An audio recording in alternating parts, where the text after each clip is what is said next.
Welcome to viewers on my YouTube channel English linguistic world. Last video में हमने बात की थी एज ऑफ रेनासेंस की। इस वीडियो में भी हम बात करेंगे एज ऑफ रेनासेंस की। लास्ट वीडियो में हमने फीचर ऑफ रेनासेंस की बात की थी।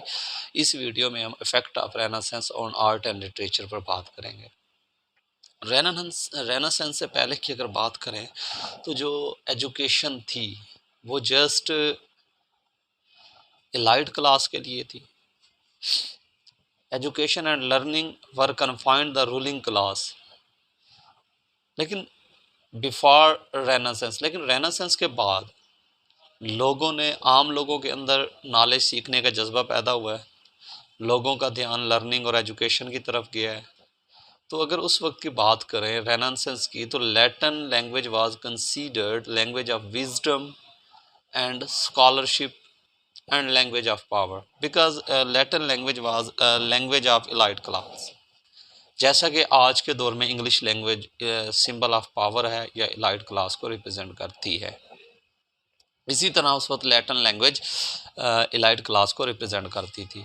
उसके बाद इंग्लिश का कैसे लोगों को यकदम से ख्याल आया कि इंग्लिश लैंग्वेज को फ्लोरिश करना है। तो उस वक्त एक फ्रेंच राइटर था, राइटर द बेले था।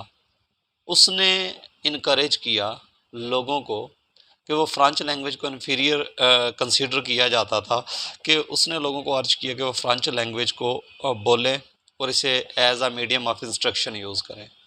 और इसके बाद लर्निंग की तरफ जो लोगों का रुझान हुआ था, उसकी बड़ी रीज़न जो थी वो विलियम टेक्सटन की इन्वेंशन ऑफ प्रिंटिंग प्रेस थी। तो इंग्लिश राइटर्स ने ये देखा कि लैटिन अगर सुपीरियर है तो फ्रेंच अगर इन्फीरियर है, तो हमें इंग्लिश को भी सुपीरियर करना चाहिए। तो फिर उनमें जो उनके फाउंडर थे in England, sir John cheeks था, रॉजर एशम था और उसके बाद निकोलस एडाल था। ये लोग थे जिन्होंने इंग्लिश की इम्पोर्टेंस के बारे में लोगों को अर्ज किया और इन्होंने बताया कि English is a symbol of freedom. They were band of several signified scholars. तो इन लोगों का ये जो लोग थे, इनका स्कॉलर का बैंड था और ये लैटिन के अगेंस्ट और दूसरी डोमिनेंट लैंग्वेज के अगेंस्ट इन्होंने फ़ाइट की। तो इन्होंने इंग्लिश पर मेहनत की, इन्होंने मीडियम ऑफ इंस्ट्रक्शन यूज़ किया। तो कहते कहते English language grew during the 16th century. New word entered in English language in 1557। तो 1557 में इन्होंने इंग्लिश लैंग्वेज में न्यू वर्ड जो है वो इंटर्ड किए थे। बुक का नाम था the book of Renaissance, appeared in the Wyatt and Surrey's famous songs and the sonnets collection. तो फेमस सॉन्ग्स एंड सॉनेट्स की कलेक्शन थी। तो इसमें इन्होंने न्यू वर्ड्स इंग्लिश के यूज़ किए थे। तो हम कह सकते हैं the poetry of Wyatt become the first English words. Wyatt was versatile and try to hand at the number of forms. तो अब हम अगर बात करते हैं इसके बाद ड्रामा की, तो रेनेसेंस की एज में ड्रामा भी फ्लोरिश हुआ। चूँकि मार्लो था, मार्लो ने लिखना स्टार्ट किया था। मार्लो के बाद और भी यूनिवर्सिटी वीड्स थे। तो यूनिवर्सिटी वीड्स ने आके यहाँ पे ड्रामा को फ्लोरिश किया, ड्रामा को पीक पॉइंट पर ले गए। और यहाँ का जो ड्रामा था उस वक्त के जो प्ले थे वो क्रिश्चियन पॉइंट ऑफ व्यू में बात करते थे, क्रिश्चियन पॉइंट ऑफ व्यू के बारे में चलते थे। अगर हम क्लियर कंसेप्ट ऑफ ड्रामा की बात करें तो 16वीं सेंचुरी में न्यू फॉर्म का ड्रामा था जिसे कॉल्ड इंटरल्यूड कहा गया है। तो जनरली ये जो है बैंक्वेट हॉल में प्रेजेंट किया जाता था। और ये नोबल मैन जब शादी होती तो वहाँ पे उनकी शादी में ना बैंक्वेट हॉल के सामने रिप्रेजेंट किया जाता था। इसी तरह कुछ ड्रामे इनके ऐसे थे रिलीजियस पर्पस के लिए इस्तेमाल होते थे। उसके बाद हम बात करते हैं अगर रेनेसांस के दौर में, तो रेनेसांस के दौर में मार्लो, शेक्सपियर और बेन जॉन के हाथों ड्रामा को जो है ना फ्लोरिश हुआ और इन्होंने मिल के जो है ना ड्रामा पर काम किया। हम कह सकते हैं कि Marlowe has been called the true child of the renaissance among the university wits. तो जो मार्लो था वो यूनिवर्सिटी विट्स का अमंग जो है ना न्यू चाइल्ड ऑफ रेनेसेंस था। अगर हम बात करें तो मार्लो के प्लेस की, तो मार्लो के प्लेस में मार्लो का जो ड्रामा था वो क्लियरली रिप्रेजेंट करता था डिज़ायर ऑफ नॉलेज को और वेल्थ को। Desire of knowledge and wealth जो है ना इसके क्लियरली करेक्टरिस्टिक। अगर हम डॉक्टर फास्टस की बात करें तो डॉक्टर फास्टस और टेम्बुलन ज्यू ऑफ माल्टा और एडवर्ड सेकंड ये इसके फेमस प्लेस थे मार्लो के। और शेक्सपियर की बात करें तो Macbeth, Othello, Hamlet, King Lear, a Midsummer Night's Dream. Ben Jonson की बात करें तो Alchemist, every man in his humour and Volpone. ये जो एग्जांपल थी ये ग्रेट ड्रामा ऑफ रेनेसेंस की थी। उसके बाद अगर हम पोइट्री की बात करें, पोइट्री ड्यूरिंग रेनेसेंस की बात करें तो in poetry separate of Renaissance have been seen in Wyatt, Surrey, Spenser and Sidney, Shakespeare extra. Sidney ने सोनेट्स लिखी थी और स्पेंसर ने भी सोनेट्स लिखी थी। इससे पहले पेट्रार्कर सोनेट्स थी और स्पेंसर को पोइट ऑफ पोइट्स कहा गया है। तो इसमें वैट और शोरी ने इंग्लिश में सोनेट्स, इन्होंने भी सोनेट्स लिखी थी। सोनेट्स को बेसिकली रिदम में जो है ना अरूज आया। इसमें तो डेविड डचेस ने कहा था कि Wyatt sonnets represent one of the most exciting movement toward the material discipline found in the English literary history. अगर हम बात करें शोरी के वर्क की तो इसके करेक्टरिस्टिक जो थे वो ग्रेस और टेंडरनेस थे और इसने बेटर ये जो बेटर क्राफ्ट मैन था।